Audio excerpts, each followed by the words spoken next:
Olá, sou o pastor Carlos Macorda, estou aqui em São José dos Campos, no Vale do Paraíba. Sejam bem-vindos a mais um passeio na vinha do nosso Pai. Nessa vinha celestial, essa vinha criada pela mão do Pai, pela vontade do Pai, pelo amor de Cristo e pelo Espírito Santo de Deus, é um lugar onde a gente pode enxergar claramente o que Deus tem para nós, o que Deus quer para nós. Tudo que Deus tem para nós é Jesus. E tudo que Deus quer de nós é que a gente viva Jesus e repartir tudo que Jesus é para os nossos vizinhos, para as pessoas neste mundo que precisam tanto ter uma experiência com o amor de Deus. Espero que você esteja bem e pronto mais uma vez de olhar um pouco naquelas linda mensagem de Jesus chamado Sermão do Monte. Estamos chegando no fim do Sermão do Monte, mas ainda temos muita coisa para aprender e ouvir. Eu espero que você esteja pronto para abrir seu coração e ouvir diretamente de Jesus o que Ele tem para falar para todos nós e para toda a humanidade. Terminamos ontem um pouco falando sobre essas palavras de Jesus que a gente pode pedir, buscar e achar. É uma garantia do apoio divino para aquele que quer andar na vontade do Pai.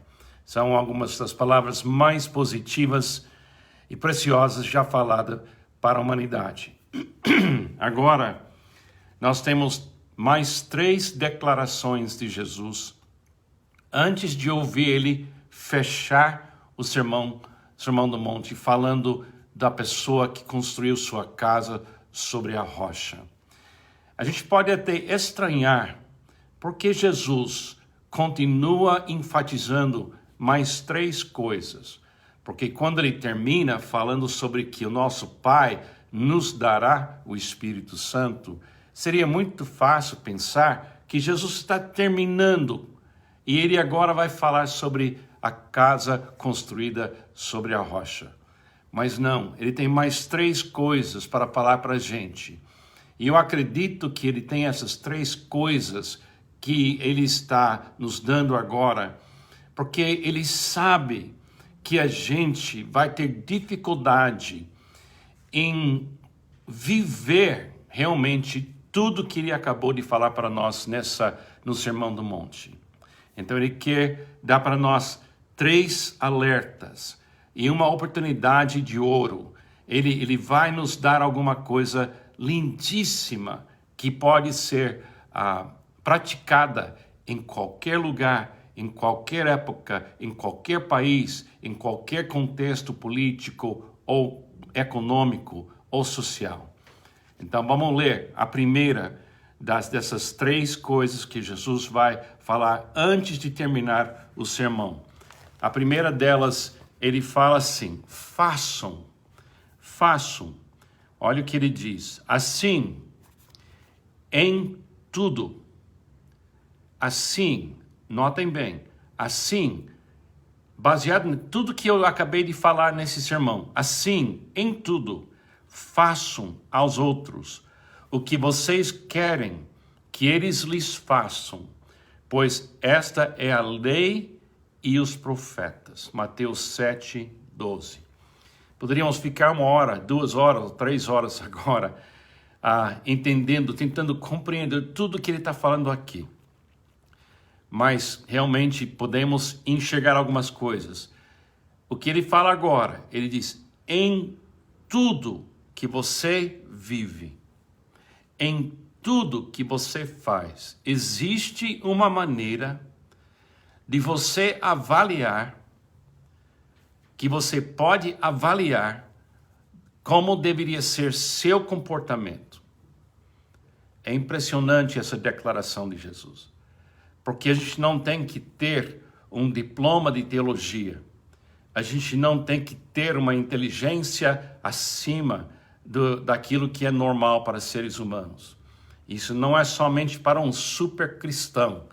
Isso é uma coisa que qualquer pessoa consiga fazer, se ela quiser estar na vontade de Deus. ela só tem que pensar naquilo que ela queria que outras pessoas fazem quando ela é a pessoa que está passando pela crise.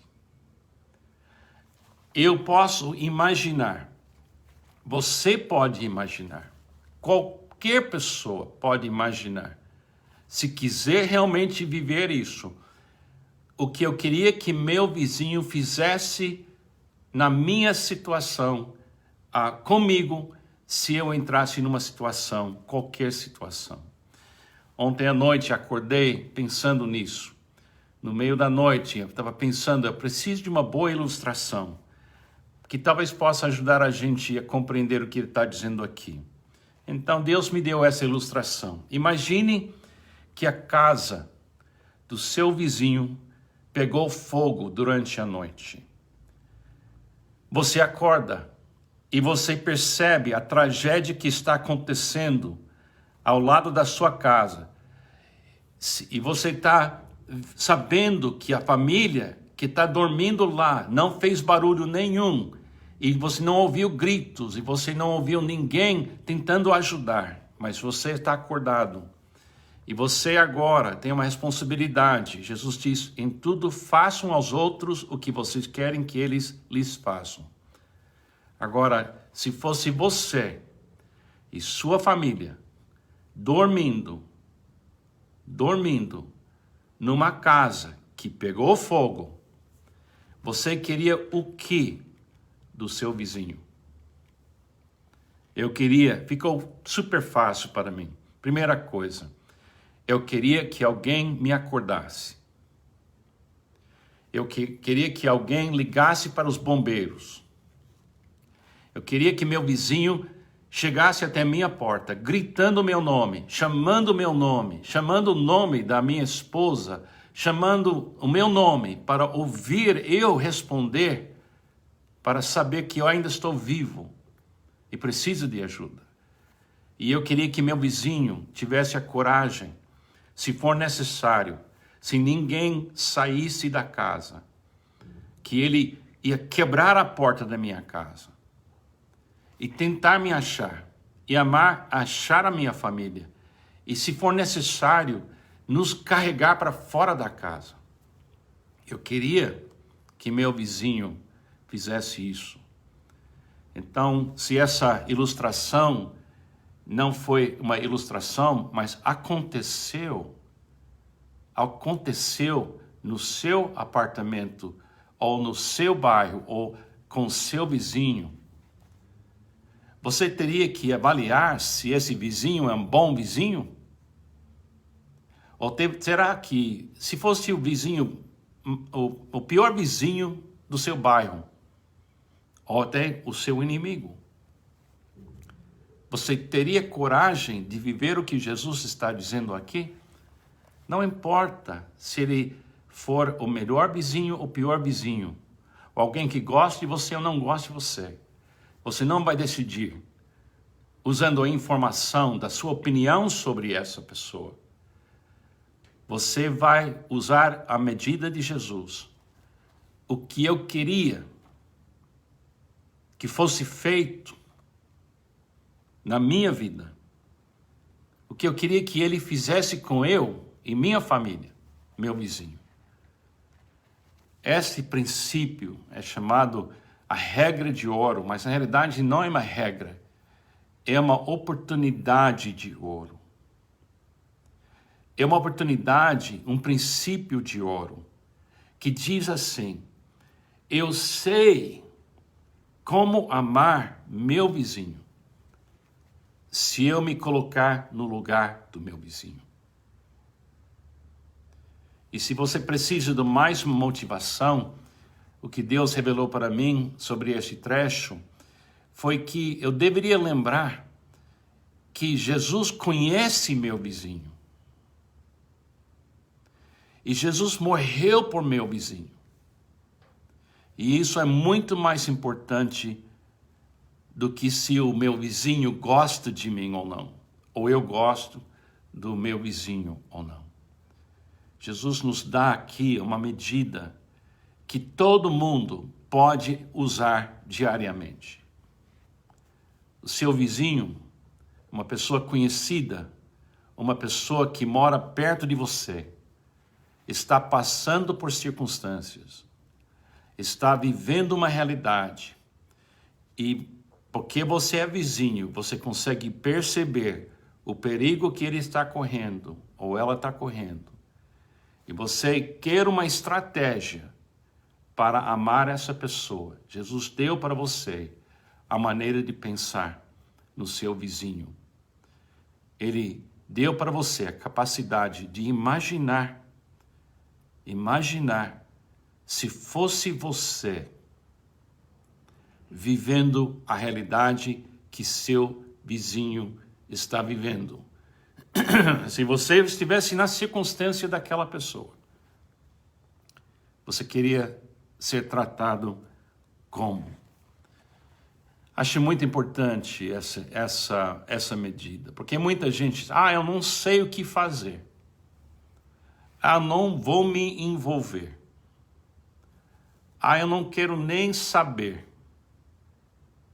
Mas se a gente vai viver o Sermão do Monte, nós não podemos olhar para as pessoas que moram perto da gente e fingir que a gente não sabe como agir. Quando eu pensei nessa casa pegando fogo, eu pensei aqui no meu apartamento. Eu acho que prédio de apartamento é um desafio ainda maior. Tem elevador, tem de onde está vindo o fogo, entendeu? Acho que quando tem uma casa, talvez fique um pouco mais claro. Então, talvez se eu preciso gastar algum tempo pensando como seria a minha reação se um dos meus vizinhos tivesse um momento crítico de saúde ou um incêndio aqui no prédio. Eu acho muito interessante como Jesus disse, assim, façam, por causa de tudo que ele tinha falado antes, assim, façam em tudo. Façam aos outros o que vocês querem que eles lhes façam, pois essa é a lei e os profetas.